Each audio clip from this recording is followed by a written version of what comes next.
शालिनी दिल्ली के एक बहुत बड़े परिवार की बेटी थी। घूमना फिरना, पैसे खर्च करना, शॉपिंग करना उसे बहुत पसंद था और तरह तरह के सामान खरीदकर घर में इकट्ठे करते रहना उसका शौक था। उसके पापा एक बहुत बड़े बिजनेसमैन थे और पूरे शहर में उनका लंबा चौड़ा व्यापार फैला हुआ था। शालिनी थोड़ी जिद्दी किस्म की लड़की थी। वो कई बार अपने माता पिता को बिना बताए ही छुट्टियां मनाने अपने दोस्तों के साथ निकल जाती थी। उसके दोस्त भी हमेशा उसके साथ कहीं भी जाने के लिए तैयार रहते थे। शालिनी के पापा कृष्णदेव राय अपनी बेटी से बहुत प्यार करते थे। वो उसकी हर छोटी बड़ी जरूरत का हमेशा ख्याल रखते थे। शालिनी की जो भी इच्छा होती उसके पापा सोचने से पहले ही उसके सामने हाजिर कर दिया करते थे। सोमवार का दिन सुबह के 9 बजे हैं और शालिनी अभी तक सो रही है। अरे शालिनी, क्या सारा दिन सोती रहेगी? क्या कॉलेज नहीं जाना? माँ ने कहा तो शालिनी अंगड़ाई भरते हुए बुदबुदाते हुए बोली, अरे माँ, क्यों परेशान कर रही हो? अभी सुबह कहाँ हुई है?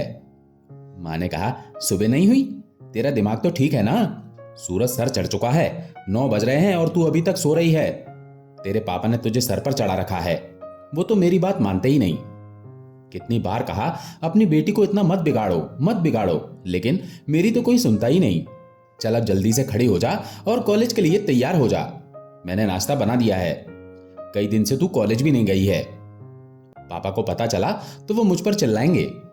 शालिनी बेमन सी करवट लेती हुई बोली, ठीक है माँ, थोड़ी देर में उठती हूं। हे भगवान, ये लड़की कभी नहीं सुधरेगी। ऐसा कहते हुए माँ किचन में चली गई। इतने में शालिनी का छोटा भाई जोर से दरवाजा खोलते हुए अंदर आता है और बेड पर चढ़कर कूदने लगता है।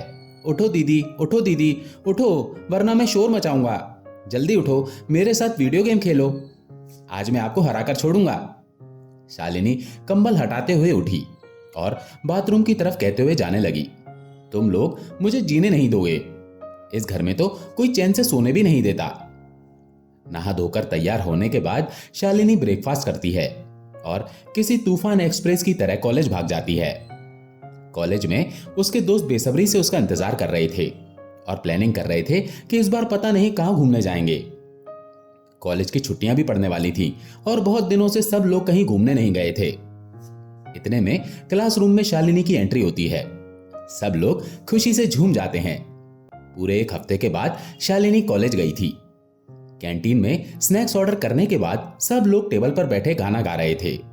एक म्यूजिक जैम चल रहा था, कोई गिटार बजा रहा था तो कोई फ्लूट बजा रहा था और शालिनी उस पर डांस कर रही थी। सब लोग मस्ती में डूबे हुए थे। खाना खाने के बाद शालिनी बोली, बहुत दिनों से मेरा घर में मन नहीं लग रहा और छुट्टियां भी पड़ने वाली हैं। चलो जल्दी से प्लान बनाओ, इस बार कहां जाना है?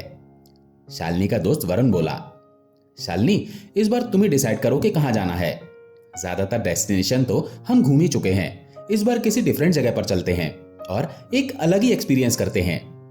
शालिनी सोच ही रही थी कि कहां जाया जाए। इतने में ही उसकी नजर कैंटीन की टेबल पर रखे कैलेंडर पर पड़ती है और एक डेजर्ट का लैंडस्केप उसे दिखाई देता है। शालिनी कहती है, मिल गया डेस्टिनेशन। इस बार हम राजस्थान जाएंगे और डेजर्ट की गर्मा गर्म रेत पर कैंप फायर करेंगे।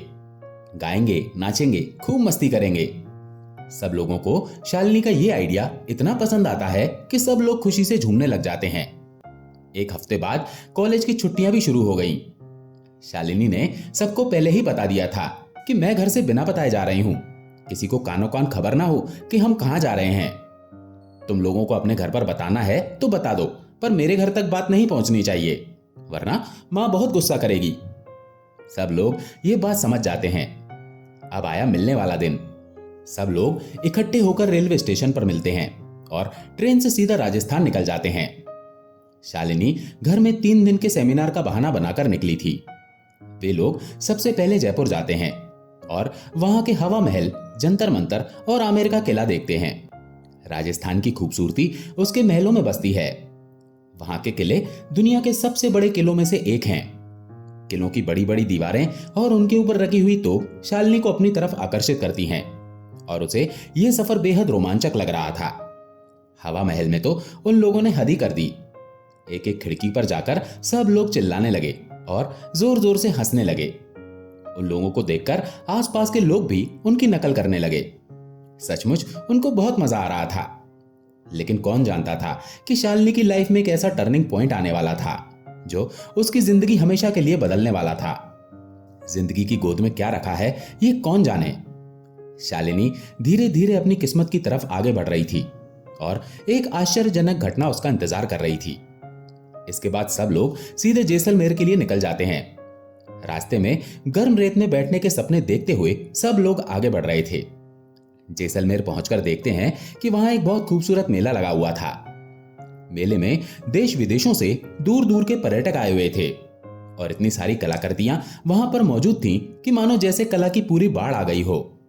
राजस्थान की ट्रेडिशनल औरतें अपने स्टाइल में बड़ी बड़ी सफेद चूड़ियां हाथों में पहने बहुत खूबसूरत डांस कर रही थी और शालिनी और उसके दोस्तों को भी हाथ पकड़कर नचा रही थी। उन्होंने सबसे पहले एक होटल बुक करके अपना सामान सुरक्षित रख दिया और फिर सभी लोग निकल गए घूमने और राजस्थान की सभ्यता और संस्कृति का नजारा देखने। मेले में घूमते घूमते सभी लोग अपने अपने शौक की चीजें देखने में व्यस्त हो गए। कोई किसी दिशा में चला गया तो कोई किसी दिशा में। शालिनी मंदिर की बहुत शौकीन थी। मंदिर में जाना उसे बहुत अच्छा लगता था और पुराने मंदिरों का तो उसे कुछ अलग ही शौक था। मेले में दूर उसे रेतीले टीले पर एक छोटा सा मंदिर दिखाई दिया।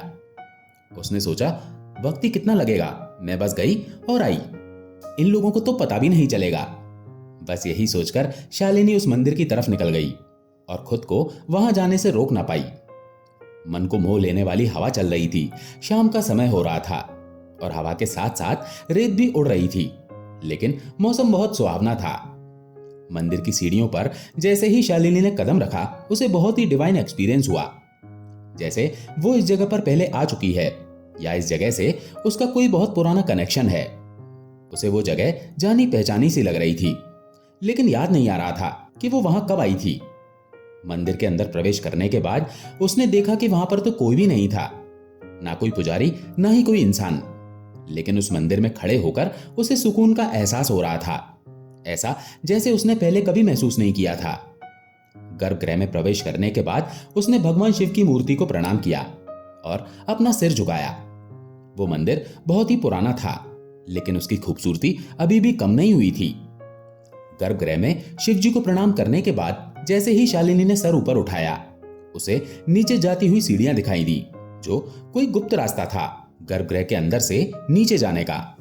उसने नीचे जाने का मन बनाया और वो एक एक सीढ़ी उतरते हुए नीचे की तरफ जाने लगी।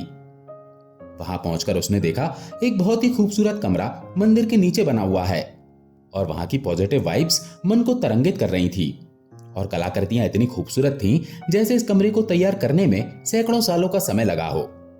वो कमरा सोने की दीवारों से बना हुआ था और इधर उधर बहुत सारे सोने के आभूषण और बर्तन रखे हुए थे। शालिनी मन ही मन सोच रही थी, आज तो जैकपॉट लग गया, इतना सारा सोना मंदिर के नीचे मौजूद था और किसी को पता भी नहीं था। शालिनी उस जगह की खूबसूरती को निहार ही रही थी कि अचानक उसे अपने सामने एक पॉजिटिव तरंगों से भरा हुआ सफेद प्रकाश नजर आने लगा और देखते ही देखते पूरा कमरा रोशनी से भर गया। ऐसा लग रहा था जैसे मानो साक्षात भगवान दर्शन दे रहे हों। देखते ही देखते वो छाया एक आदमी के आकार में परिवर्तित हो गई। शालिनी ने उन दिव्य पुरुष को प्रणाम किया। उन्होंने भी अपना हाथ उठाते हुए शालिनी को आशीर्वाद दिया। शालिनी ने उन महापुरुष से उनका परिचय पूछा कि आप कौन हैं और ये जगह क्या है और मैं यहां कैसे आ गई। दिव्य पुरुष ने शालिनी को बताया कि वो एक महायोगी हैं और सैकड़ों सालों से इस मंदिर की रक्षा कर रहे हैं और सदा यहां सूक्ष्म रूप से अदृश्य होकर तपस्या करते हैं। उनकी आकृति किसी ऋषि मुनि जैसी थी।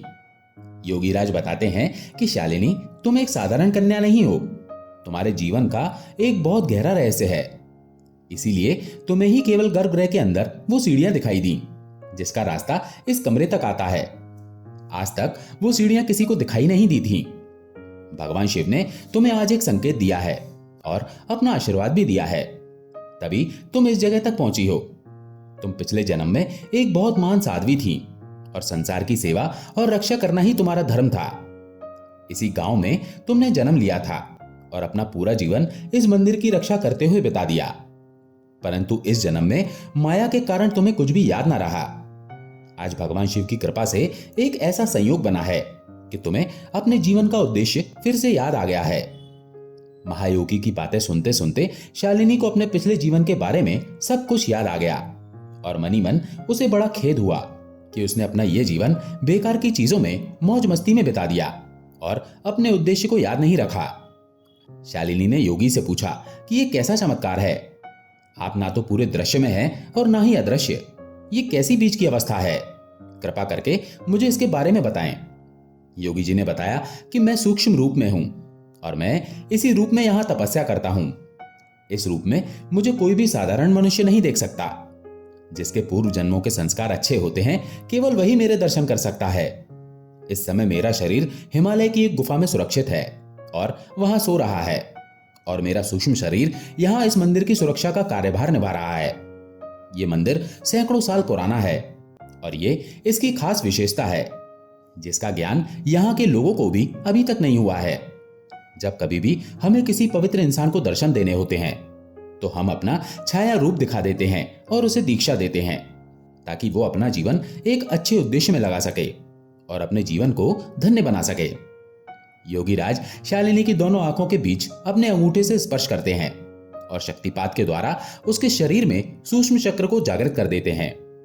अचानक शालिनी को अपने कई जन्मों की स्मृतियां याद आ जाती हैं और वो एक अलग व्यक्ति के रूप में उभर कर आती है। योगीराज शालिनी को उसके जीवन का उद्देश्य याद दिलाते हैं और समाज के कल्याण में अपना जीवन बिताने की प्रेरणा देते हैं। शालिनी सर झुकाकर योगीराज को इस कृपा के लिए धन्यवाद देती है और जैसे ही सर ऊपर उठाती है महात्मा अंतर ध्यान हो जाते हैं। इस घटना ने शालिनी को पूरी तरह से बदल कर रख दिया था। वो अपने अंदर एक असीमित ऊर्जा और शक्ति का संचार महसूस कर रही थी। वो अपना जीवन समाज कल्याण में लगाने के संकल्प के साथ मंदिर से बाहर निकल जाती है। शालिनी के दोस्त अभी भी मेले में मौज मस्ती में व्यस्त थे। वरुण देखता है कि दूर से शालिनी रेतीले टीले से नीचे उतरते हुए आ रही है और वो सब लोग शालिनी को देखकर बहुत खुश हो रहे थे। जैसे ही शालिनी उनके नजदीक पहुंची वो सब उसे देखकर आश्चर्यचकित हो जाते हैं कि उसके चेहरे पर एक अलग ही तेज और आभा मंडल मौजूद था। अंदरूनी शांति उसके मुखमंडल पर दिखाई दे रही थी। वो पूरी तरह से एक अलग स्त्री लग रही थी। 2 मिनट तक आश्चर्यचकित होकर निहारने के बाद शालिनी के सभी दोस्तों का सर अपने आप शालिनी के आगे नतमस्तक हो गया और सभी हाथ जोड़कर उसे प्रणाम करने लगे। शालिनी ने सबको गले लगाया और अगली सुबह होते ही सब लोग वापस घर के लिए निकल गए और शालिनी ने अपना पूरा जीवन धरती को ही स्वर्ग बनाने में लगा दिया। दोस्तों, आशा है ये कहानी आपको पसंद आई होगी। अगर पसंद आई हो तो वीडियो को लाइक करके चैनल को सब्सक्राइब जरूर कर लें। धन्यवाद।